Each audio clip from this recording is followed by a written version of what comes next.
Author and lecturer Jay Seegert holds degrees in both physics and engineering.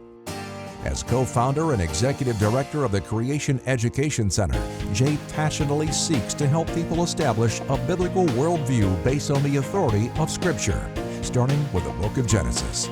For the past 26 years, he has been graciously tackling tough questions people have regarding the Christian faith, especially in the often intimidating world of science, bringing it down to a level that everyone can understand.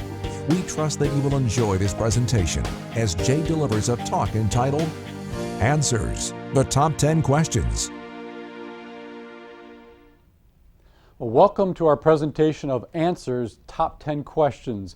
This is going to be a fascinating talk covering a lot of different topics and subtopics of the Bible and creation and evolution. This is easily one of the most favorite presentations that we have because it does cover a wide variety of topics. And what happens is many Christians will say, well, sure, I believe the Bible and I even maybe believe the creation message, but we still have a lot of questions that we wonder about. Skeptics certainly wonder about a lot of these things too, but so do Christians. And so we're going to fly through about 10 of these questions in a brief period of time, and hopefully it'll be very, very encouraging. We're glad that you joined us. These are the questions that we're actually going to take a look at. If God created the universe, who created God?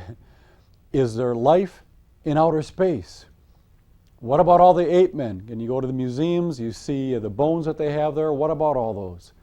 Where did all the water go after the flood? Was there really an ice age? Then we're also going to cover where did all the races come from? Very, very fascinating question and answer. Antibiotic resistance, is that proof of evolution? Does carbon-14 dating disprove the Bible? How do dinosaurs fit into the Bible? And who was Cain's wife? That's kind of an odd question. People wonder, I kind of get the other questions here, but the who was Cain's wife thing, I'm not quite sure. Some of you understand what that question is. Some might even know the answer already. We're going to get to that one at the end.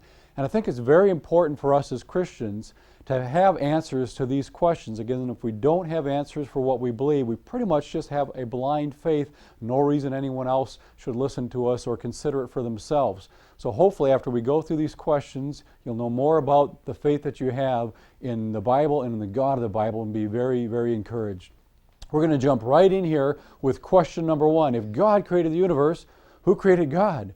Now, if I was a skeptic, this is probably one of the first questions that I would ask, because we as Christians, we say, there's no way that this universe could be just an accident. An explosion formed our nice orderly universe and life, and so it must have been created by God. Well, then a skeptic says, fine, if God created the universe, then who created God?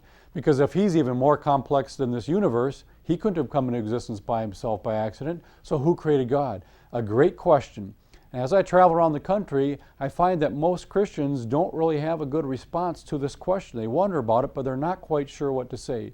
Well, we're going to look at this question from two different angles. First of all, what does the Bible have to say, and what does science have to say? And we always start with the Bible because I think it's the inspired Word of God, so we're going to begin there. What does the Bible say about this question?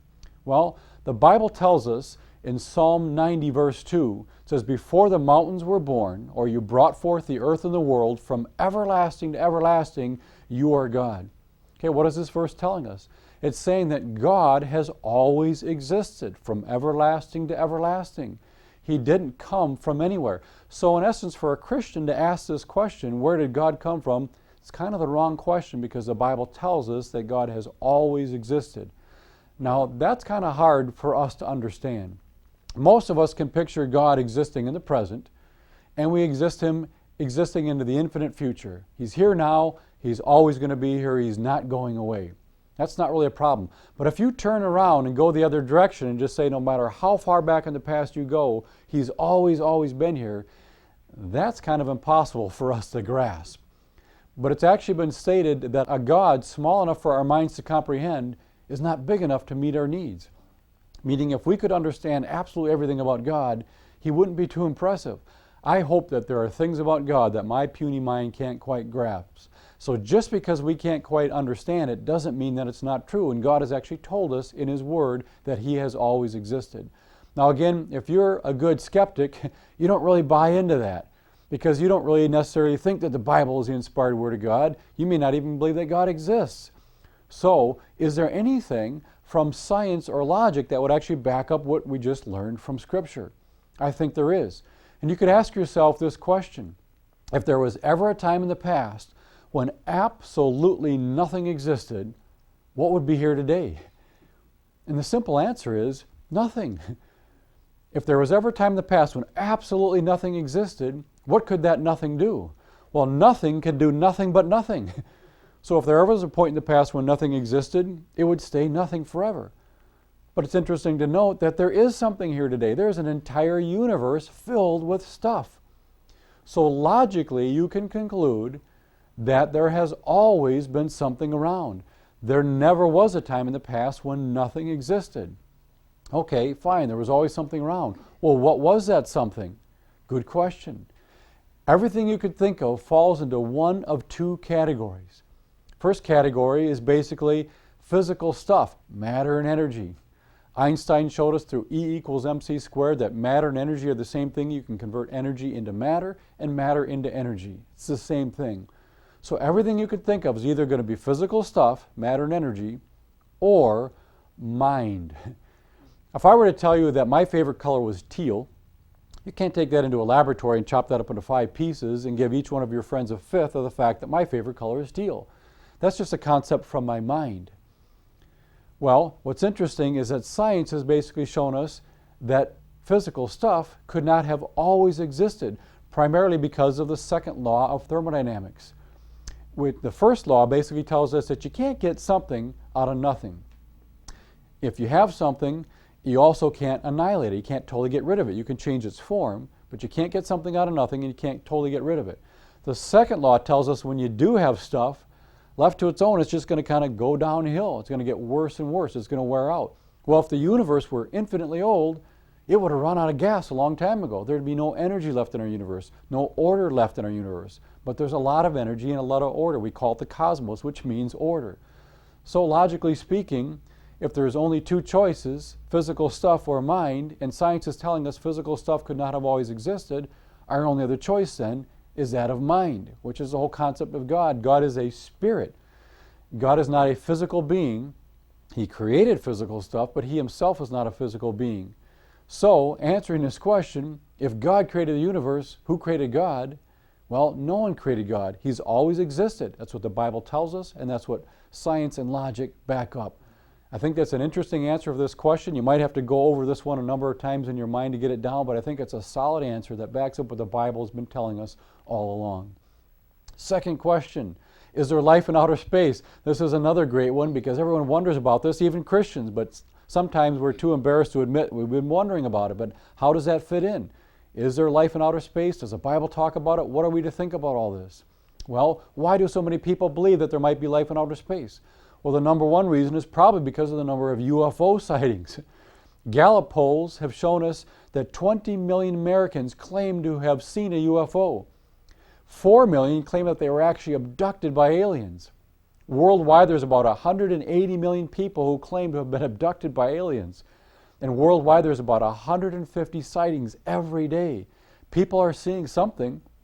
Now, I'm not saying it's actually aliens flying spacecrafts out there, but they're seeing something and it's giving them the impression that maybe there's life in outer space. Another reason is because of the supposed Mars rock evidence. Back in the early 90s, they discovered a rock on the Earth that they thought had evidence of bacterial life on it. Even President Clinton at the time came out on television and said this is one of the most fantastic finds in the history of science. Long story short on that one, there's no proof that the rock actually came from Mars, and there was no evidence whatsoever of bacterial life on the rock. But some people at that time thought, well, maybe that's evidence of life on Mars and life in outer space. Another reason is because of religious beliefs. Just like we choose to worship God, some people actually choose to worship aliens. They've never actually seen them, but they believe them and they actually worship them. Another reason is because they think if life evolved here on this planet, why not somewhere else? I would actually agree with that logic. If life truly did evolve here on this planet by accident, why not somewhere else? It's a big universe. We're finding planets in other places. So if it evolved here by accident, why not somewhere else?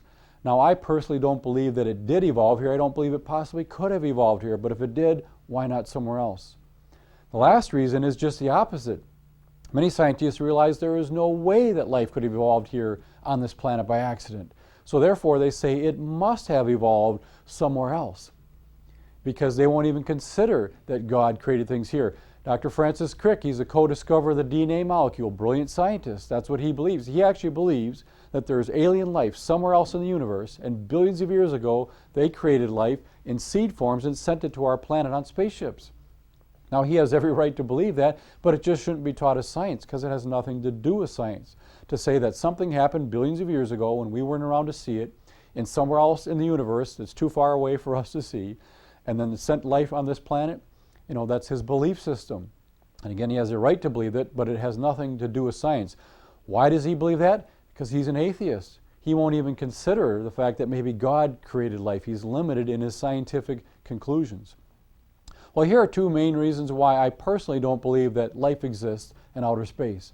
First of all, the Bible doesn't even hint at God creating life anywhere else in the universe other than on the earth in the 6 days. Now, there aren't any verses in the Bible where it says, I, God, absolutely did not create life anywhere else in the universe, but there's no even hint that God did that. Secondly, there's really no evidence from science that life exists anywhere else in outer space, and we'll take a look at this in a little more detail here. Carl Sagan, he was one of the world's leading atheists. Many of you might be familiar with him. He died a few years ago, so he's no longer an atheist. Now he knows God exists. It's just a little too late for him to make any decisions about it. But he, along with our government, spent millions of dollars of our tax money building radio telescopes to search the heavens to see if he could detect signals coming from intelligent life. And someone asked him, well, how are you going to tell if the signals you're getting are coming from intelligent life? He said, it's really simple. If there's any complexity or any pattern to them, that's evidence it must have come from intelligent life, because that wouldn't happen by accident. Well, he could look at his own DNA, which is millions of times more complex than a simple signal, and he would say his own DNA, that just happened by accident. So here's an example of a very intelligent scientist not really making a whole lot of sense, being very inconsistent. But there's also a travel problem associated with life in outer space. If aliens were to visit our planet, they would have to travel from another star system, and the closest star to the Earth other than our own sun is 25 million miles away. That's a long distance, so they'd have to travel at least that far to get to our solar system for us to see them. Well, it took the Apollo astronauts 3 days just to reach our own moon, and that's only 240,000 miles away. Traveling at the same speed, it would take the aliens 870,000 years to reach the Earth. But I know what you're thinking. Aliens can travel really fast. We've never really seen them, but we just know they go super fast, so they can get here a lot quicker. But even if the aliens could travel a tenth of the speed of light, it would still take them 43 years to reach us. Huge amounts of energy to power their craft, and huge amounts of food for a 43-year trip. But I know what you're thinking. Aliens can hibernate when they travel, so they don't have to eat. We've never seen them, but we know they can go super fast, and they don't have to eat when they travel. Well, we also know that space is not empty. Every cubic kilometer of space is filled with an estimated 100,000 particles of dust and silicate and ice. There's junk out there. It's not empty. So as these aliens are flying through space, they're going to be running into these things.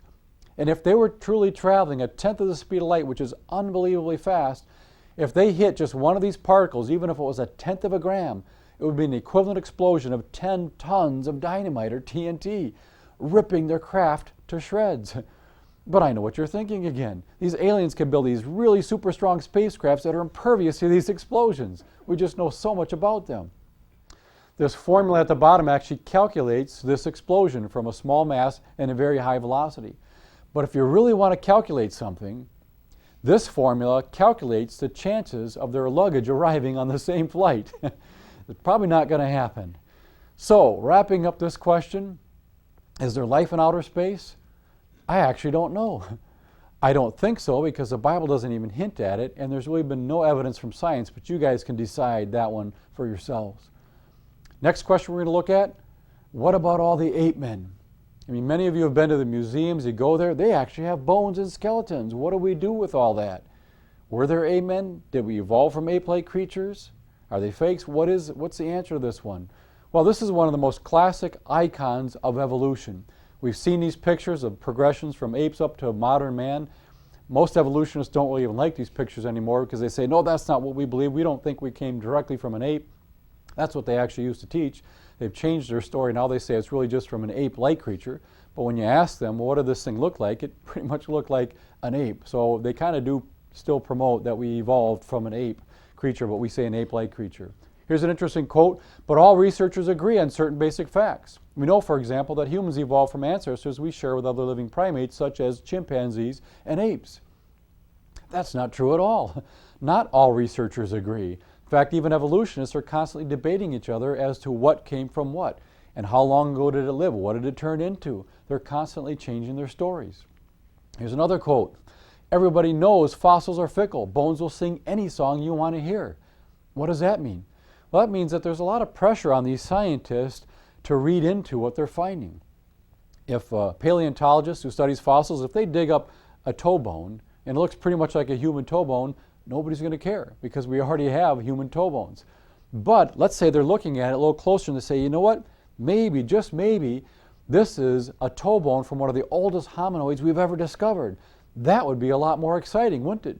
And you might get your picture on the cover of Time magazine holding the bone, and maybe you get millions of dollars of grant money to do further research.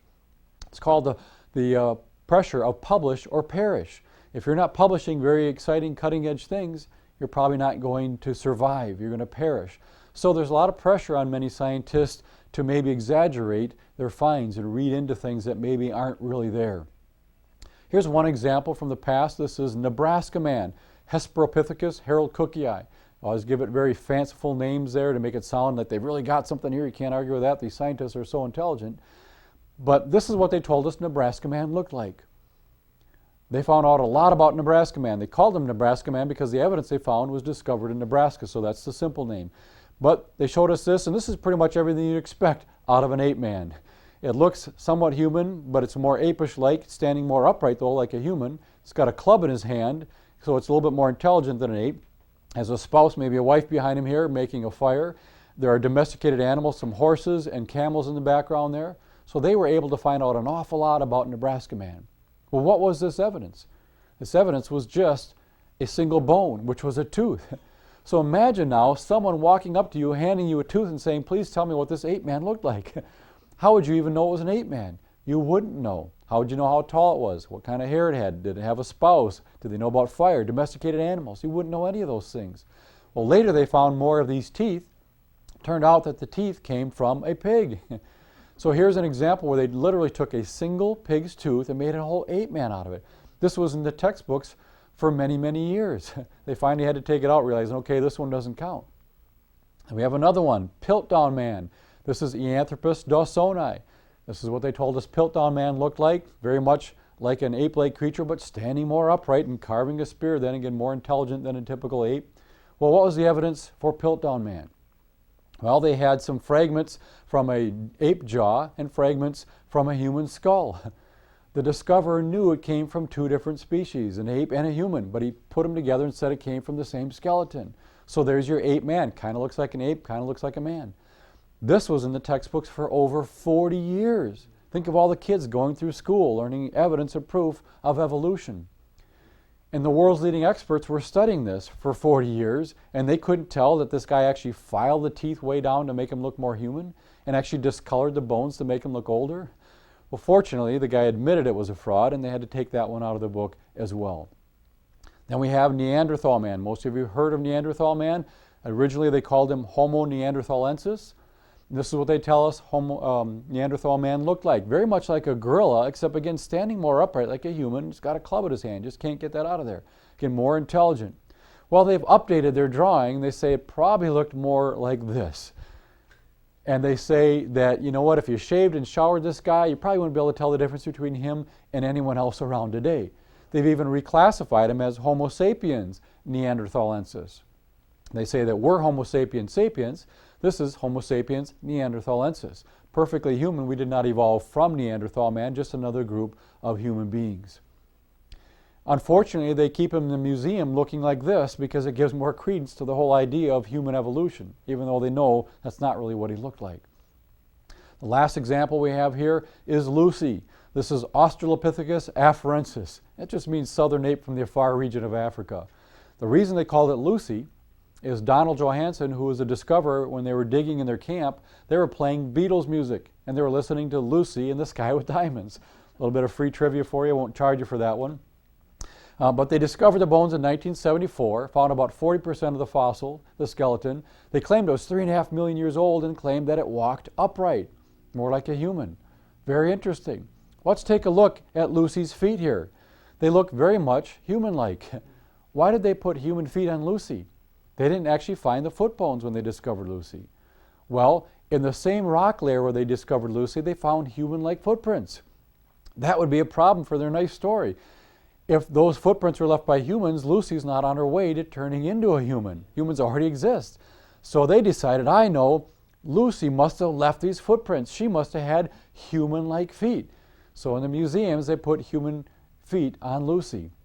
Well, since they discovered in 1974, they found other Australopithecines, and they found the foot bones, and they're long and curved, just like a chimpanzee. But they don't bother to update the museums because that would destroy their whole story. What's interesting is we could summarize this whole thing. Every ape man that you've ever seen or ever will see falls into one of three categories. It was either just an ape that they tried to make look more human, like Lucy, or it was truly just a human that they tried to make look more ape-like, like Neanderthal man, or it was actually a mix of the two, a fraud, like Piltdown man. So every example you've seen already, or the new ones that'll come up next year or 10 years from now, they'll fall into one of these three categories. So what about all the ape men? Does it prove evolution?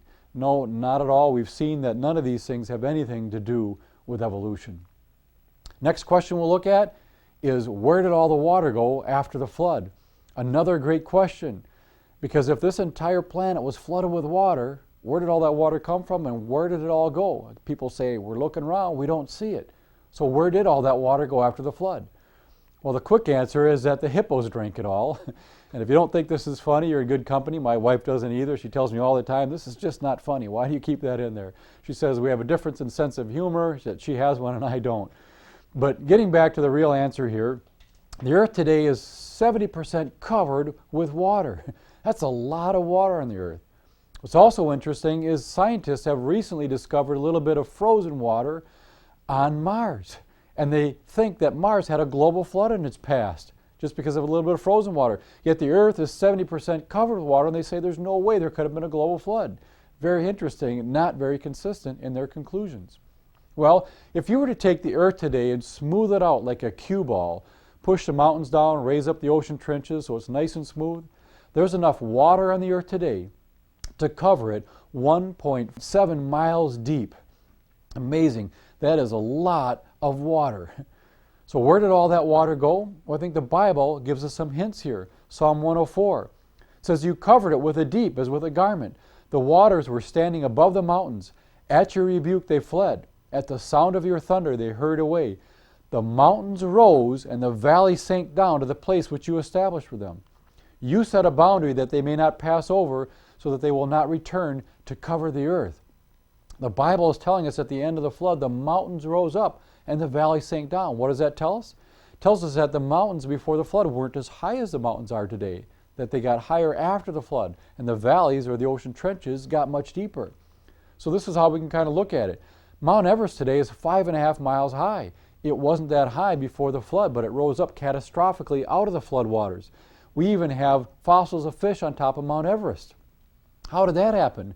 Do we really think that what happened in the past was there was a fish swimming around and was starting to get sick and thinking, I might die soon, but I don't want to die here in the ocean with all the other fish. I know I'm going to flop my way all the way up to the top of Mount Everest, and I hope that when I get up there, I get buried rapidly. Because if I don't get buried rapidly, I'm just going to rot away. No one will even know I was ever up there. So he flops his way up there. He does get buried rapidly and fossilizes. Does that make sense? Or does it make more sense that the mountains were lower? They truly were covered with a global flood, and sediments were burying creatures, including fish, and the mountains were catastrophically pushed up out of the waters and it later fossilized. Same thing with the trenches. The Mariana Trench is almost 7 miles deep. That's very deep.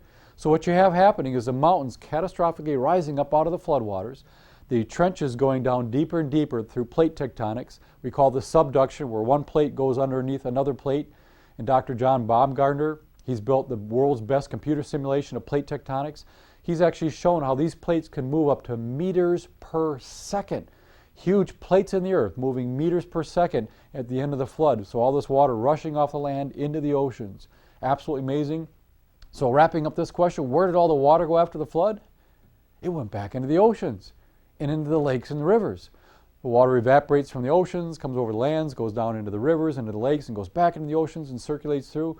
So if any of you have had any coffee this morning or water or juice, you're actually drinking flood water because it just went back into the oceans. Very interesting. Next question, was there really an ice age? This is another one that kind of stumps Christians, like what should we do with the ice age? Isn't that one of those evolutionary things? Does the Bible even talk about it? How did it happen? Well, it's another interesting question. Here we're looking at a map at the earth from the top, from the North Pole down. We have North America over there and to the right, that's where we are. The earth, I think, during the ice age was about 30% covered with ice. So the ice age doesn't mean that the whole globe was a big ice cube covered with ice. Just about 30%. If you were living at the equator, you wouldn't even know there was an ice age. But I do really believe there was an ice age. But secular geologists believe that there were 30 plus ice ages. There were 8 within the past 800,000 years, and many of them go back to billions of years ago. That's their view on ice ages. But they have problems with the ice age. They typically talk about an Earth slowly getting colder and colder and colder. If that were to happen, the oceans would get cooler and cooler and cooler. Well, with cooler oceans, you get less evaporation. With less evaporation, you don't get precipitation. If you don't get precipitation, you're not going to get snow coming down to make ice sheets. You're not going to get an ice age this way. But I think that the Bible provides a good mechanism for the ice age. I think it was the flood that triggered the ice age. During the flood, the Bible says the great fountains of the deep are opened up. There's a lot of plate tectonic activity going on, water coming out from within the earth. There were volcanic activity going on, the Pacific Rim of Fire, a lot of volcanoes there. There were volcanoes going off on the land. So during this time, the oceans are greatly warming up. And with all the soot and debris going up into the atmosphere, the sunlight is being blocked, so it's not coming through as much anymore. So the land masses are cooling down. With warmer oceans, we get more evaporation. More evaporation, you get more cloud formation. More cloud formation, you get more precipitation, and it's coming down as snow because the land masses have cooled down. And it keeps coming down and coming down, forming and packing these ice sheets. So I think it was the flood that triggered the ice age. Then when the flood is ending and all that, and the plate tectonic movement is slowing down, the oceans slowly cool back down to where they were, so you get less precipitation from the evaporation, and the debris in the atmosphere is settling out, so the sunlight's coming back through, and it's melting the ice sheets back to where we have today. So this is a quick one. Was there really an ice age? I believe there really was one, and it happened just after the flood. They estimate it may have lasted from 700 to maybe 1,000 years, and that's all based on the estimations of how long would it take the oceans to cool back down to the temperatures where they are today. Next question, where did all the races come from? This is probably one of the most important questions that we'll address today in this presentation, because the idea of races is tied with racism, and I think the foundation for racism is the idea of evolution. And here's a fascinating story, sad story, of a man named Otabenga. He was an African Aborigine. He lived in the early 1900s, and we were kind enough here in the United States to allow him to live with us. But we actually had him living in the Bronx Zoo with the chimpanzees. And the reason was they wanted to show how evolution works. We've evolved from the apes, and so you've got a chimpanzee here, and you've got Otabenga. He's somewhere in between here. It kind of demonstrate how evolution works. They would let him out of the zoo, out of the cage every once in a while, and he could roam the zoo, and people would literally walk around and sometimes even poke him to see, what is this oddity here that we're looking at? Eventually they let him out of the zoo altogether. He ended up committing suicide. Can you imagine why? All based on the idea of evolution. Very, very sad story. Then we have Hitler. We're all familiar with Hitler and what he did. He absolutely loved Darwin's idea of evolution and survival of the fittest. He wanted to help that along and apply it to the human race. He was out to create the perfect human race, the Aryan race. He literally had a list of people as to how human they were. Starting out with the Nordic people. They were the blonde, blue-eyed people close to pure Aryan. Then you had the Germans. These were the brown hair, blue-eyed, or the less desirable brown-eyed, but they were still mostly pure Aryan. Then you had Mediterranean people. They were white but slightly darker skinned, a slight Aryan dominance. Then you had the Slavic people. They were white but a degenerative bone structure, close to Aryan, but actually a half ape. Then you had the Orientals, slight ape dominance. Then you had the black African. They were predominantly ape. And finally, the Jews, they had a fiendish skull close to pure ape. So you don't want those people having children and offspring. So get rid of them, and that's what we know he did. All based on the idea of evolution. So I think we as Christians need to totally understand the idea of races and racism. Where did that come from? How do we explain it? God created Adam and Eve, so how did we end up with all these, quote, races? Well, it's interesting. If you're honest with yourself, when you're thinking of races, you're thinking of two things. You're thinking of skin color and shapes of eyes. That's pretty much how we separate everyone on this planet. Light skin, dark skin, the Asian almond-shaped eye or European rounded-shaped eye. But it's interesting to note that genetically speaking, there is only a 0.2% genetic difference between any two humans on the face of this planet. Meaning you could take the darkest African, stand him right next to me. We look a little different on the outside, but there's only a 0.2% genetic difference between us. Now that genetic difference is the difference between our entire bodies, not just our skin color and shapes of eyes. If we look and focus on the genetic difference that does code for skin coloring and shapes of eyes, we find out it's only 6% of the 0.2%, which is 0.012% difference, genetically speaking, related to these racial traits. This is screaming that we're basically genetically identical, but we make a big deal out of that, don't we? And it's also interesting to note that we all have the exact same skin coloring. It's called melanin. If you have a lot of it, your skin is darker. If you have a little bit like me, your skin is very light. If you have a medium amount, your skin is typically medium brown. And this is how it works genetically. This is absolutely fascinating. We got a mom and a dad up here, a pink and a blue rectangle. And they have DNA in their cells. On their DNA is coded all the information to make their entire bodies. And there are segments on the DNA we call genes. And some of these genes code for skin coloring. It makes melanin. Let's say that this mom and dad have genes, they both have genes to make lots of melanin. These capital M's, let's say, represent making lots of melanin. Well, when they have children, they literally take a copy of each strand, they combine them together and pass it on to their children. So what do their children come out looking like? They come out with dark skin because they're getting genes that can only make a lot of melanin. On the other end of the spectrum, we've got a mom and a dad who their genes can only make a little bit of melanin. So when they combine their DNA and pass it on to their children, what do their children look like? They come out with light skin because that's all their genes can do. In the middle, we have a dad whose genes make lots of melanin and a mom whose genes can only make a little bit of melanin. When they have children, they pass on those genes. Their kids typically come out medium brown. That's how it works. It's fairly straightforward. And it produces the entire spectrum from one end to the other. It doesn't have anything to do with evolution, and it certainly doesn't have anything to do with millions of years. It doesn't take a long time to produce a variety. In fact, here's a real-life example of a husband and wife that had twin girls. One was, quote, white, and the other one was, quote, black. Now, there is no black skin. It's just very dark brown. And there's no white skin. It's just very, very light brown. So here's in one generation, they had the entire spectrum here. It's just how the genes combine. We won't have time for all the details here, but it can happen in a short period of time. And it has everything to do how God created us in our genes. We will reproduce after our kind. So every time people have children, they're always human, but we do have a nice variety. Now, there are actually human groups or people groups on the planet today. So how do we get these different groups of people? There are areas where people typically are darker skin or lighter skin or almond-shaped eye. How did that happen? Well, I think the Bible explains it very well. We've got a little chart here. We start at the top with Adam and Eve. We know that Adam and Eve had many sons and daughters. And then about 1,700 years later, we have the account of Noah and the flood. And Noah and his wife and their 3 sons and their 3 wives, they come off the ark to repopulate the earth.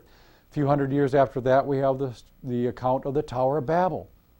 Everyone was staying in one area, and God says, no, spread out, fill the earth. be fruitful, multiply. And they're saying, nope, we're going to stay right here. We're going to build this tower to worship a false god. God says, I'm sorry, I can't let you do that. What did God do? He tells us that he confused their language or confounded their language. They had all been speaking one language up to that point, but now they're speaking different languages. They're no longer able to finish working on this tower. And here's a practical scenario that we can look at today. Let's say that all of us here wanted to get together and build an addition onto a church. We could actually probably get that done because there are a number of skills represented. Some of you are carpenters, electricians, painters. We could all band together to do that. Well, let's say partway through, all of a sudden our languages change and we don't understand each other anymore. And one of you is coming up to me with an armful of 2x4s and says, hey, where do you want these? Where do you want this lumber? And I'm saying, take it down the hall and give it to Bill down there. And all you hear me say is, Muyakalea mumu felomeli iki bobo.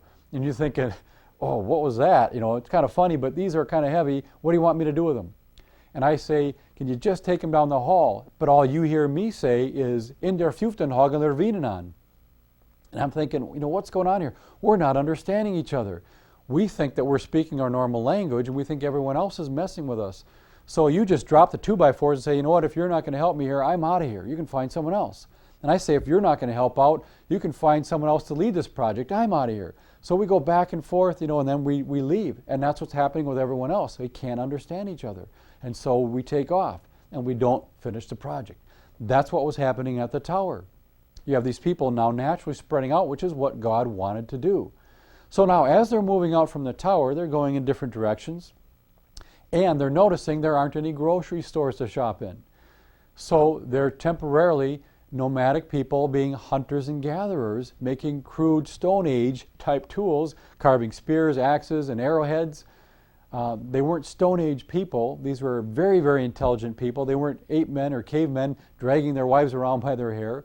These were extremely intelligent people who they actually were building structures back then that we can't even reproduce today with the best equipment that we have. Highly intelligent people moving out from the tower. They weren't trying to bring all their technology with them. I think that's a piece of cake. When we move somewhere else, we'll just start over.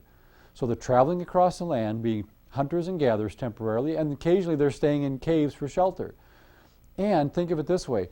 Let's say they're moving out in a group with their family, but they might have some friends with them. But maybe some of their friends are speaking a different language. We don't know exactly how the languages were split, but very good chance there's a few different languages within the groups. So now, you're trying to talk to one of your friends to tell him, hey, I'm going to go out hunting for a day or two, bring back some food for everybody. But he's like, I don't get it, I don't understand. So he says, hold on. So you go to the cave wall and you draw a picture of yourself with a spear and a bison and then two sons. And he says, oh, okay, I get it. You're going to be gone for a couple days hunting. Okay, we're good to go here. So that's what a lot of these paintings are in caves and cave drawings, is trying to communicate within multiple languages within their group. Or some people could just be very artistic and maybe they're bored just painting. So now we got them traveling across the land that way. Think of this too. Let's say that myself and my family, when we moved out from the tower, we happened to be going in the direction of the equator. We don't really know that, but that's where we went. We're getting there and thinking, wow, it's awfully hot here. I'm getting sunburn. Maybe I'm even getting skin cancer. I'm thinking, this isn't working well. Let's get out of here. So we turn and head north, where today Norway and Sweden are. We get there, it's a little bit cooler. Don't quite like that so much, but we can handle that. And the sunlight isn't as direct, so we're okay with our skin. Let's say then we stay in this group, and as we have children within our group, what are our children going to look like? Well, they're going to come out with lighter skin because we as a group, we only have genes that can make a little bit of this melanin. Now at the same time we moved out and initially went to the equator and then headed north, you had another group of people, let's say in their genes, they made a lot of melanin, but they happened to go north first. They ended up where Norway and Sweden are first, and they're thinking, wow, it's awfully cold up here, and they're actually not getting enough sunlight. They're getting vitamin D deficiency, which could cause rickets and arthritis. So they head south towards the equator and think, nice and warm down here. Now as they stay together in a group and they have children, what do their children look like? They come out with lots of melanin, dark skin. Occasionally one from one area could marry someone from another area, light skin, dark skin, and produce a child who's typically brown skin. And there's nothing wrong with that. God doesn't care what color you are, whether you're purple, green, orange, pink, white, brown, whatever it is. All he cares about is that a Christian always marries another Christian. So that's where we get these segmentations of different people groups and skin coloring. And very quickly with the shapes of the eye, the almond-shaped eye, that's just an extra layer of fat that gets produced above the eye that closes it a little bit more. If that's in your genes, that's what you're going to have. If not, you're going to have a more rounded shape eye. So where did all the races come from? They didn't come from anywhere. There aren't races. There's only one race. The book of Acts says that we're all of one blood, and modern genetics backs that up. So I think this is a great answer to this question. I think we as Christians definitely need to understand these things both biblically and scientifically. Next question, is antibiotic resistance proof of evolution? This is a huge one. We see these bacteria becoming resistant to antibiotics. Isn't that proof of evolution? In fact, they will even say that this is proof right before our eyes. Often they'll admit, okay, yeah, evolution happens so slowly you don't really get to see it. You just have to trust us that it really did occur. But this is an example, they say, of evolution right before your eyes. We can actually see it happening. And this is how it would be taught typically in a classroom setting. Let's say that your daughter gets sick one day and she's so sick she's not getting better. You decide we need to take her to the doctor. So you take her to the doctor and he says, oh, yep, she's got this bad strain of bacteria here. Some of the bacteria in her body are good, but some are bad. This is a bad one. So we've got an antibiotic that's going to kill off these bad bacteria. So you give her the antibiotic, she goes home, and she feels a lot better. But then just a few days later, she starts feeling sick again. So you take her back to the doctor, and when you get there, the doctor says, she's got this bacteria again. No problem, we'll just give her some more antibiotic, send her home, and she'll be fine. But this time, she's not feeling better. She stays sick. Something's wrong. So they say, we need to do some more tests.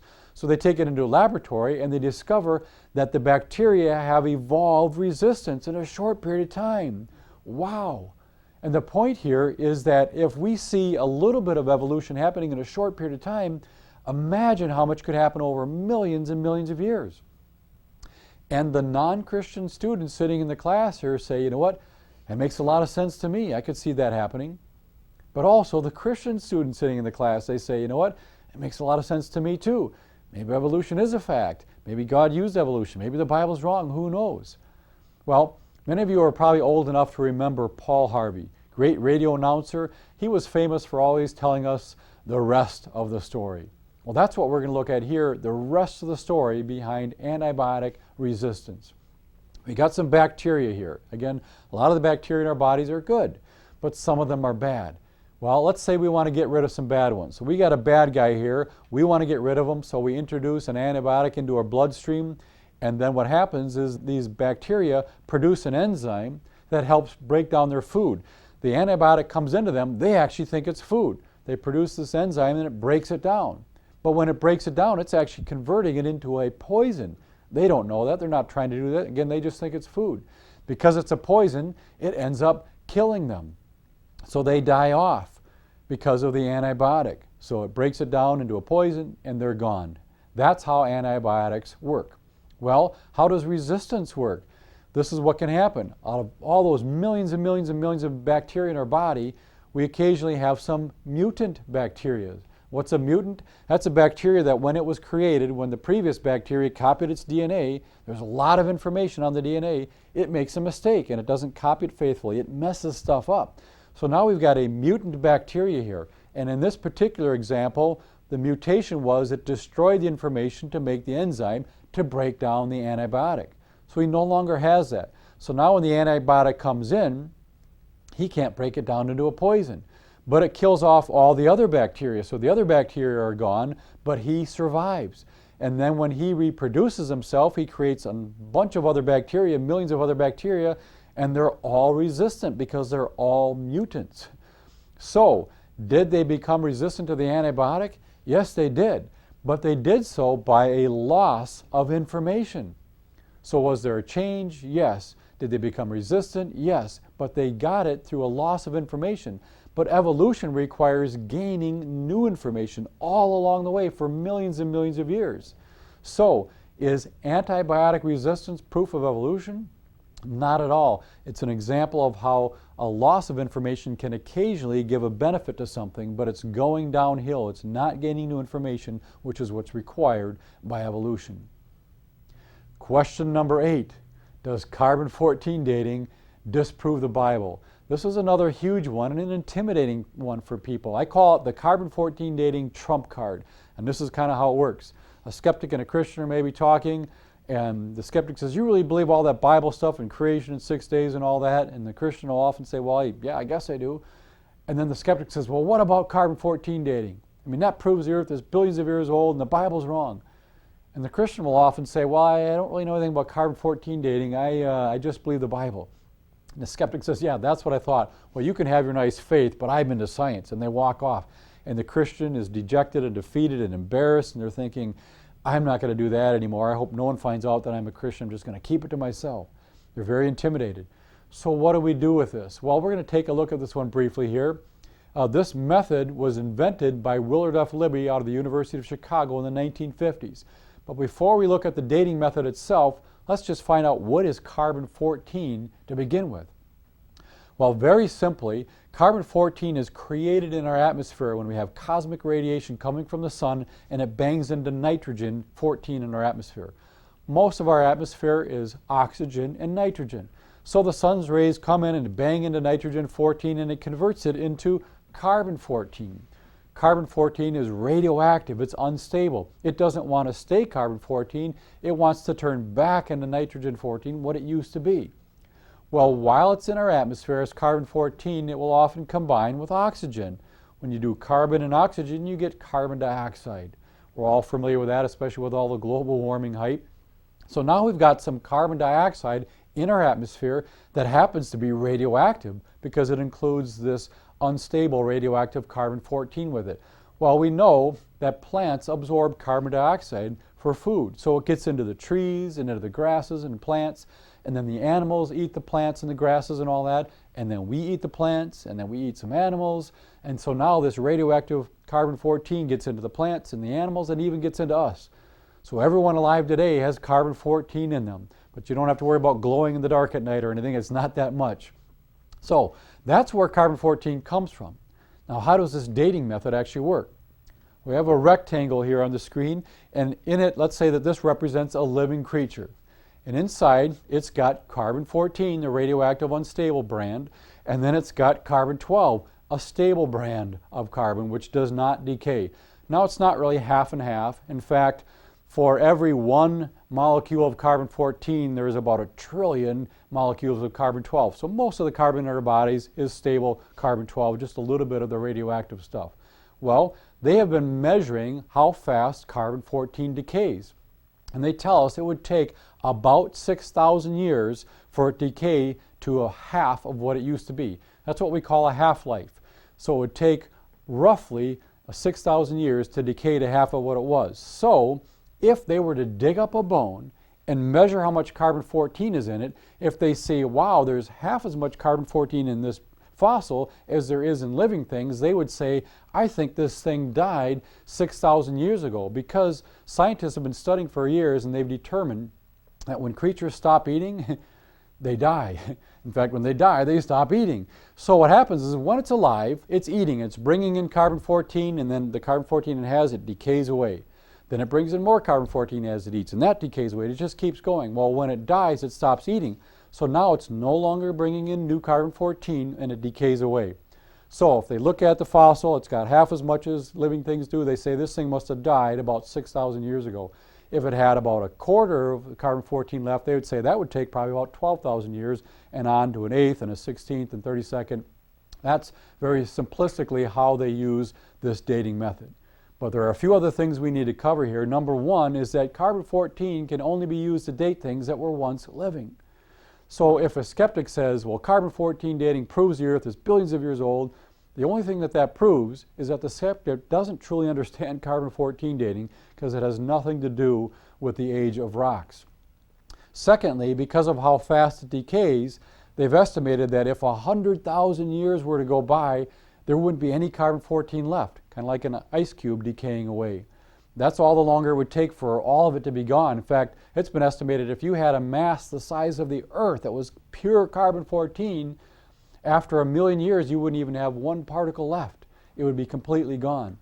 So when they're looking at bones and telling us that this dinosaur bone is 65 million years old, They're not even talking about the carbon-14 dating method because they're not even expecting to find carbon-14 in those bones. Truth is, though, they do actually find carbon-14 in dinosaur bones. We've actually found carbon-14 in coal, but coal is supposed to be millions of years old. In fact, they found some coal in Russia that, according to their story, should be about 300 million years old. Carbon-14 dating said it was only 1,680 years old. That's way off. Something's wrong here, either with the method or with their story of the millions of years. In fact, we've never found any coal that doesn't still have carbon-14 in it, which would tell us that all coal must only be a number of thousands of years, not millions of years. In fact, we found saber-toothed tiger bones that, according to their story, should be about 100,000 years old. Carbon-14 dating said it was 28,000 years old. Now, I think that even that date is off, but the carbon-14 date is way off of what they were expecting. So again, something's wrong either with the method or with their story or with both. Then we even have a freshly killed seal. It just died. It just stopped eating. It should have a date of 0. Carbon-14 says this thing died 1,300 years ago. There's a problem with some of the assumptions behind the method here. Also, living snail shells. These things haven't even died yet. Carbon-14 dating said that they died 27,000 years ago. Now, this has to do with a lot of the assumptions behind the method, and when they're off of the assumptions, they'll be off with the years that are produced from this method. We've even discovered carbon-14 in diamonds. Now, diamonds aren't living, they don't eat, but when diamonds are formed deep within the earth, they trap carbon-14 in them. Diamonds are believed to be at least 1 billion years old. If they were 1 billion years old, there shouldn't be any carbon left at all. Well, they've still found carbon-14 in them. So what some scientists say, well, okay, it's all contamination. Some carbon-14 from somewhere else got into that diamond. Well, diamonds are the hardest substance known to man. You can't squirt carbon-14 in there. Any carbon-14 that's in them today must have been in them when they formed, telling us that the diamonds can only be a few thousand years old. And it doesn't take millions of years to form a diamond. You can form a diamond in a laboratory in a number of hours. In fact, that's a good last-minute gift idea if you're looking for something someday. It doesn't take millions of years. So, does carbon-14 dating disprove the Bible? Far from disproving it. When you take the right assumptions into account, these dates, even of the 28,000 years, 40,000 years, they come down into a range of 4, 5, 5,500 years, which is in a range of God's 6-day creation. Second to last question here is, again, one of the most interesting ones. Where do dinosaurs fit into the Bible? This is a big one. Everyone kind of wonders about dinosaurs, even adults. And the problem is, we're reading the Bible and we just don't see that the Bible is talking about dinosaurs. And when we think of dinosaurs, we think of evolution. So we're thinking maybe if we believe in dinosaurs, we have to reject the Bible. Or if we're going to believe in the Bible, we have to reject dinosaurs. So what's the truth here? Well, when you think of the Bible and Bible times, you think of pictures like this, and you're just not quite sure where would you stick a dinosaur. They just don't seem to fit anywhere well. But you do think of scenes like this, and you think of the idea of evolution and millions of years, a world that's very, very, very different than the world we're in today. Even Dr. Seuss teaches us about evolution, and we learn this from kindergarten on up. This particular book said, dinosaur teeth, eggs and bone got stuck on the muck, then that muck turned to stone. These fossils are old, they are dusty and worn, because they were made long before you were born. Then it goes on to say, not hundreds of years, not thousands of years, but millions of years long before you were born. So what is Dr. Seuss teaching us about dinosaurs? Not only did they live a long time ago, millions of years ago, but they lived so long ago that they were here long before man was even on the planet. So dinosaurs and man never even lived together. That's what we learn from Dr. Seuss and other children's books. But we as Christians need to view everything around us through what we call biblical glasses, meaning what does God's Word tell us about God's world, whether it's astronomy, biology, geology, anthropology, the Ice Age, the flood, or even dinosaurs. But what does man's worldview tell us about dinosaurs? Well, here's a cover of Time magazine from just a couple of years ago, and it said, "The truth about dinosaurs." All right, they're going to tell us the truth. The subcaption was even more interesting. It said, "Surprise, just about everything you believe is wrong." Well, when I read that, it hit me. Where did we learn most of what we know about dinosaurs? Well, we learned it from them, the secular media and the secular scientists. But now they're telling us that everything we believe is wrong. So what does that tell us? It tells us that they were wrong. Well, if they were wrong before about dinosaurs, why should we trust them now? Well, what do they tell us about dinosaurs? Well, they tell us that dinosaurs roamed the earth for about 150 million years, having accidentally evolved from simpler types of reptiles, and that they became extinct about 65 million years ago, long before man was even on the scene. So, we've got dinosaurs dying out 65 million years ago, millions of years going by, and then modern man showing up somewhere between 100 and 200,000 years ago. So dinosaurs and man never lived together. That's man's worldview. Well, what does God's Word teach us? It says that for in 6 days the Lord made the heavens, the earth, the sea, and all that in them is, and rested on the seventh. God says He created everything in 6 days. Well, dinosaurs are part of everything, so they must have been created in those 6 days. So here are the 6 days of creation. God says He created the land creatures and man on day 6. That would have been dinosaurs too and man at the same time. But a lot of people say there's no way because dinosaurs were vicious meat eaters. Had dinosaurs been there the same time with man, they would have eaten Adam and Eve. That just can't be. Well, were dinosaurs vicious meat eaters? That's a great question. What does God's Word tell us about these things? Well, Genesis 1:29 through 30 tells us this. Then God said, I give you every seed-bearing plant on the face of the whole earth, and every tree that has a fruit with a seed in it. They will be yours for food. And to all the beasts of the earth, and all the birds of the air, and all the creatures that move on the ground, everything that has a breath of life in it, I give every green plant for food. And it was so. What is God telling us here? All of His original creatures were vegetarian. Lions, tigers, bears, dinosaurs, people, they were all vegetarian in God's original creation. Now we know things changed quite a bit after that, but originally they were all vegetarian. But how can we believe that though? Because look at the T-Rex, look at those teeth, they're huge and sharp. This guy must have been a meat eater, right? Well, here's the skull of another modern animal today. Look at those teeth. Obviously this guy was a vicious meat eater. Well, this is actually the skull of a fruit bat. You guys have any idea what fruit bats eat? Well, they eat Pizza Hut. Well, obviously not. They eat fruit. Just because they have larger, sharp teeth doesn't mean that they're meat eaters. Here's another skull. Very large, sharp teeth here. Obviously another meat eater we're looking at, right? Well, this is the skull of a grizzly bear. Now, yes, grizzly bears can eat meat, but they're actually largely vegetarian. Here's another skull. Very large and sharp teeth. Obviously another meat eater, right? Well, this is the skull of a hippo, and hippos are largely vegetarian. One last skull here. These teeth are particularly sharp, obviously another meat eater, right? Well, this is the skull of a giant panda, and pandas use those very sharp teeth for stripping bamboo, or for when they're pretending to play the flute. Again, just my bad sense of humor you have to put up with. But just because they have sharp teeth doesn't make them a meat eater. Now, this actually belongs to me.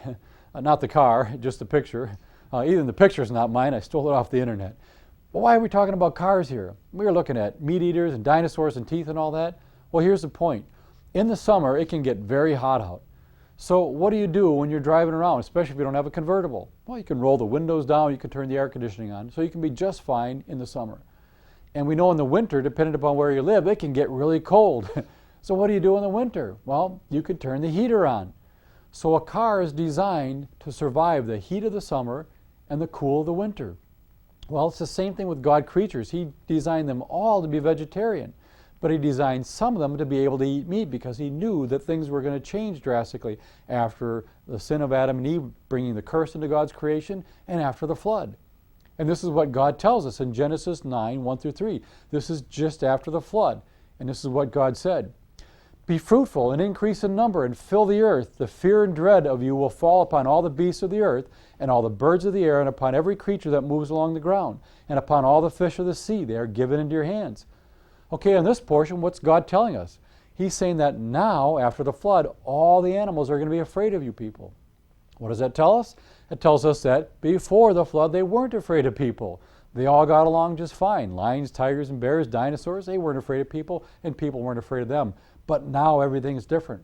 He goes on to say, everything that lives and moves will be food for you.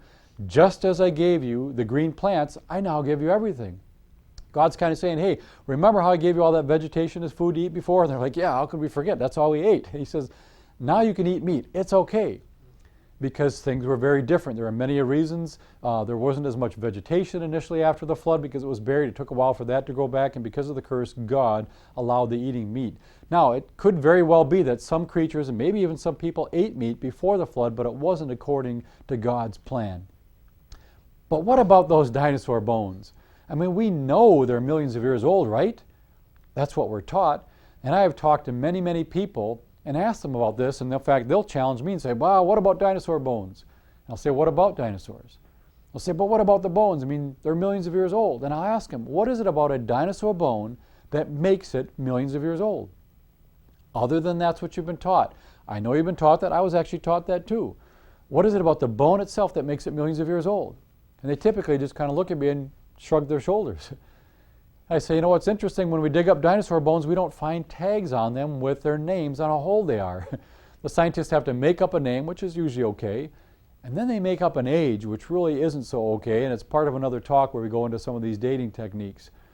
But here are just 3 quick reasons why I personally don't believe they could possibly be millions of years old.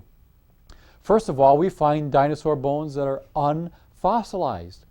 They're still fresh. They haven't even had time to turn into a fossil. Well, if they were 65 or 100 million years old, they should have turned into a fossil a long time ago. Also, we find carbon-14 in dinosaur bones, as I mentioned before. Again, if the bones are millions of years old, there shouldn't be any carbon-14 left because after a few thousand years, it's gone. More recently, we've discovered red blood cells and soft tissue in dinosaur bone. Now, there's no way that red blood cells are going to last undecomposed for millions of years. These are all indications that these bones can only be a number of thousands of years old. So if dinosaurs were created with man on day 6 and they lived together, is there any evidence of them living together? Well, I think there's quite a bit of evidence. Some of it comes in the form of cave drawings and paintings. And here's the point. These paintings that we find were made long before we dug up any dinosaur bones to put them together to know what these creatures looked like. So how do these artists know what to paint unless they had actually seen these creatures? Here's a few examples here. The one on the left is kind of small, but these are obviously pictures of dinosaurs, and again, these were painted long before we dug up any bones. Here's a beautiful painting of a plesiosaur. You got natives running around the outside. Some of them have spears trying to kill it because apparently it had eaten one of them. And again, this was painted long before we dug up any plesiosaur bones. So how do they know what it looked like? Here's a beautiful painting of a pterodactyl in Black Dragon Canyon, Utah. You got the neck and the beak there, and a wing on one side, legs, and a wing on the other side. Again, this was painted long before we dug up any pterodactyl bones. How could they do that unless sometime within their history they had actually seen these creatures? Here's a skeleton of a stegosaurus. What's interesting about this is in Cambodia in 1186 AD, they had carved a creature that looks just like a stegosaurus on one of the columns. This is literally hundreds and hundreds of years before we dug up any dinosaur bones. So how did they do that? Again, unless within their history they had seen creatures like this. There are a number of other evidences that we're not going to take the time to go through all the details. In our separate DVD, Dinosaurs in the Bible, we go through a little bit more detail. We talk about the Ica stones from Ica, Peru that have thousands of pictures, of detailed pictures, drawings, carvings of dinosaurs on them. And then we've got the Mexican figurines, clay figures of dinosaurs. We've got the alleged sighting of a plesiosaur by Japanese fishermen. And we got some footprints in rock there of dinosaur footprints and maybe human footprints. We go into more detail on that in that other DVD. I just bring them up here because you might hear some of these other evidences and some other talks. And we need to know that they're out there. But I personally don't use those as proof of anything. I think they're interesting, but I think it's a little bit too hard to know for sure what's going on with some of these. So, if dinosaurs were created with man on day 6, they lived together, and we don't typically see them around today, what happened to them? Well, scientists literally have dozens and dozens of theories. So if we're thinking, what does that tell us? It tells us that they don't know. It might be this, might be that, might be that. They're not quite sure. Their most popular theory recently is the asteroid impact. The Earth has been hit by many asteroids, some of them fairly large. They think that the largest one probably hit the Earth, changed the Earth's atmosphere quite a bit, wiped out the dinosaurs, but didn't kill out all the other animals. Now, I don't think that's a very good theory. It could actually well be that God allowed an asteroid impact to trigger the flood. We don't know, but it's certainly a possibility. What do I think happened to the dinosaurs? I think most of them died in the flood of Noah. I think most of them drowned in the floodwaters. And the creatures that drowned, their bodies decomposed, completely gone. You'll never even see them again. You don't even know they ever existed. The ones that got buried very rapidly, those could fossilize, and those are the ones that they're digging up today. So I think the majority of dinosaurs drowned in the flood. That brings us to another interesting question here. Were there dinosaurs on the ark? Some people think talking about dinosaurs to begin with is crazy enough. But now if you're going to tell me there were dinosaurs on the ark, you're just kind of losing me here. Well, were there dinosaurs in the ark? Some people say there's no way, because there's no way you could fit a dinosaur on that ark. Well, I ask people, how big were those dinosaurs? Well, I don't know, but some of them were pretty big. Yeah, some of them were very big. How big was the ark? Well, I don't know, but you couldn't fit dinosaurs on it. Well, how do you know you couldn't fit dinosaurs on the ark if you don't know exactly how big the dinosaurs were and you don't even know how big the ark was? It's interesting that the largest dinosaur egg we've ever discovered is about the size of a football. So even a huge T-Rex starts out pretty small. And you don't want to take probably a full-grown one anyway, because if it comes off the ark, if it's past childbearing age, you're kind of done. So you'd want to take a younger one that would be smaller. No problem with fitting them on the ark. So I believe that dinosaurs survived the flood. In fact, Noah was told to take 2 of each kind of animal on the ark, and he didn't have to even go out looking for them. God brought them to him, 2 of each kind, and dinosaurs are kinds of animals. So I believe there would have been 2 of each kind of dinosaur on the ark. And what does the Bible tell us again after the flood? Genesis chapter 9, the fear and dread of you will fall upon all the beasts of the earth. Now all the animals were afraid of people. So you got all the animals coming off the ark, including dinosaurs, and there's not as much vegetation. God says, now you can eat meat. So I think you have some of the larger dinosaurs roaming around, probably looking at those people like little steaks running around on 2 legs, thinking that looks pretty tasty. And you've got people defending themselves against that.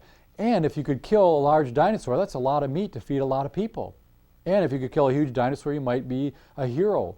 And just like people today like to hunt, deer or whatever, people back then probably liked to hunt too, so they probably went out and hunted dinosaurs.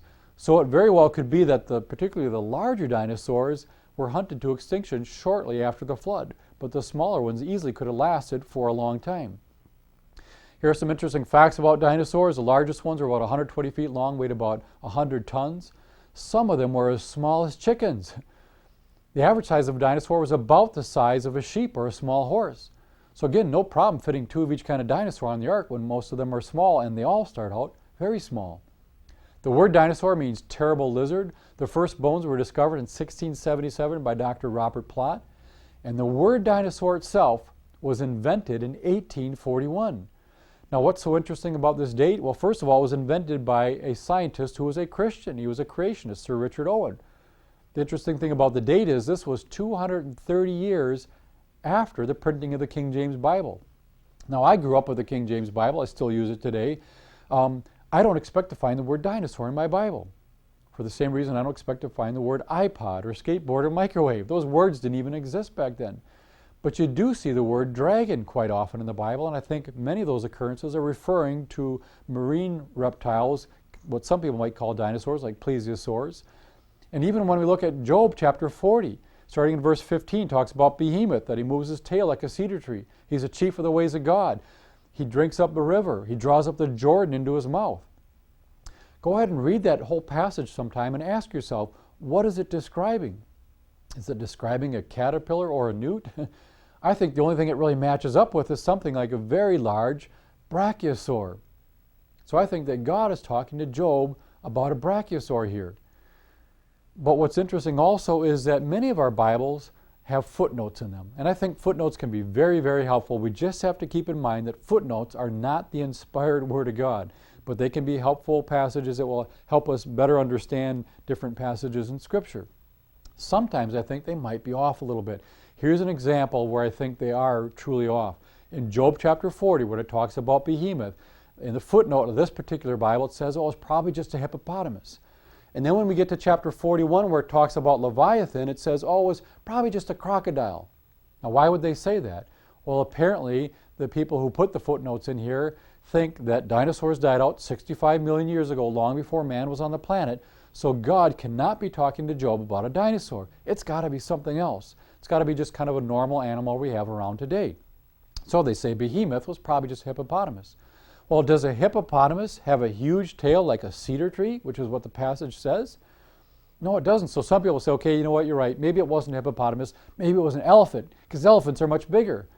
Well, yes, elephants are bigger, but their tails really aren't any bigger. I think the only thing it really matches up with is something like a very large brachiosaur. So I think that God is talking to Job about something like a brachiosaur. Now, we all know the story of Job. He went through a lot of problems in his life, and towards the end, Job starts questioning God. And God says, well, wait a minute, Job. Where were you when I laid the foundations of the earth? Where were you when I stretched out the heavens? And then he says, consider Behemoth.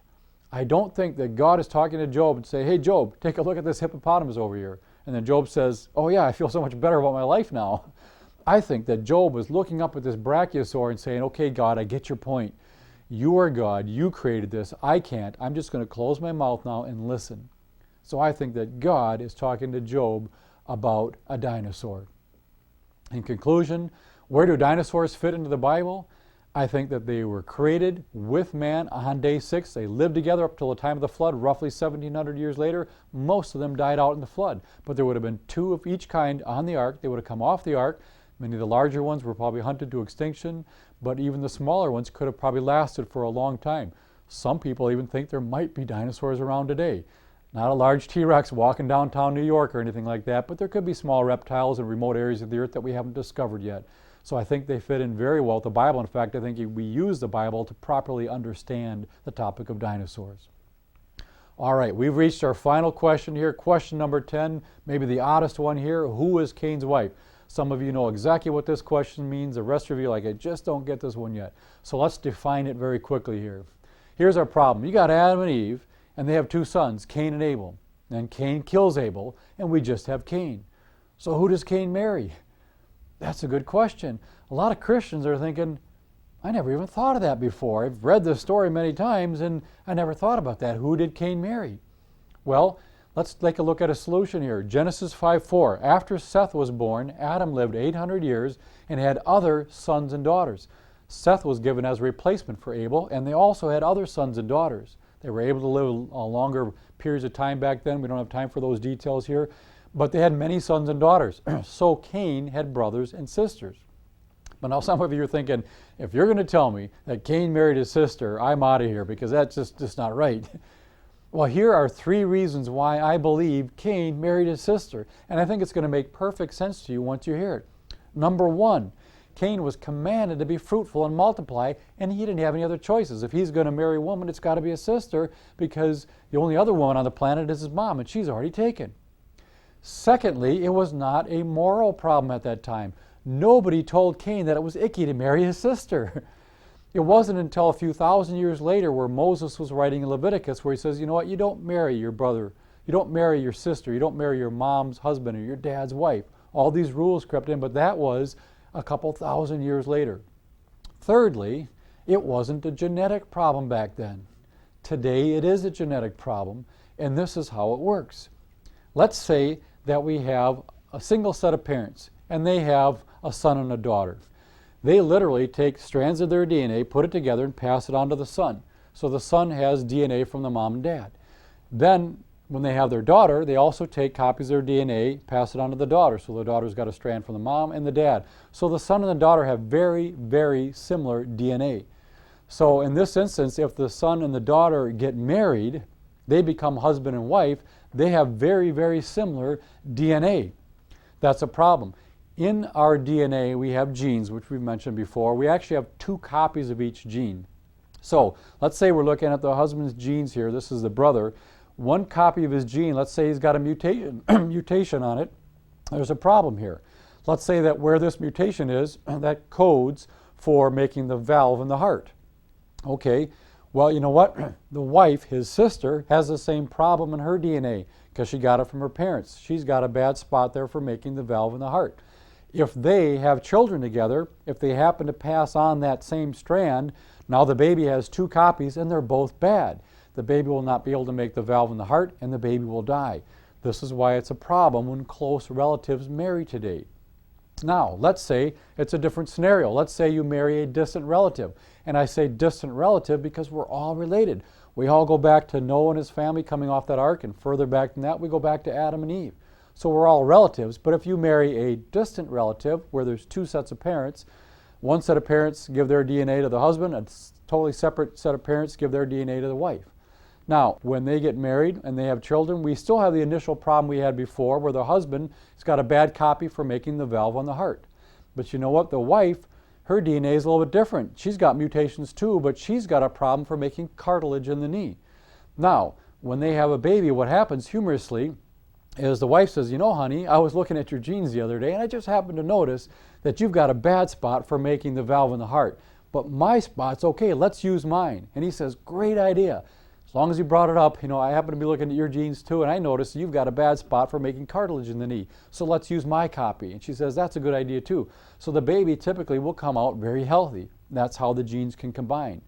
That's why it's a problem today, but it wouldn't have been a problem in Cain's time, because when you have Adam and Eve, they were created perfect. Even when they sinned, it didn't necessarily just mess up their DNA right away. It took quite a while for all these mistake copies to accumulate. So Cain and Abel had probably close to perfect DNA, and Cain's brothers and sisters had good DNA. So when Cain married his wife, it was not a genetic problem. Today, all those mutations have accumulated. We call it the genetic load, and it certainly is a problem. So who was Cain's wife? He would have married his sister because, number one, he didn't have a choice. Number two, it wasn't a moral problem. And thirdly, it was not a genetic problem.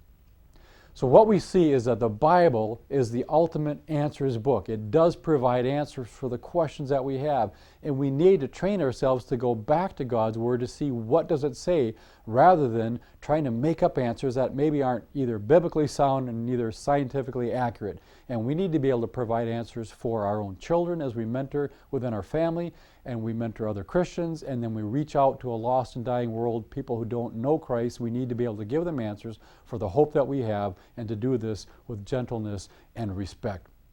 Well, I hope that you are encouraged by this, and I hope that you make a commitment to equip yourself to be in God's Word every day, myself included, so that God can work in our lives and strengthen our faith so we're better positioned to share the gospel of Christ.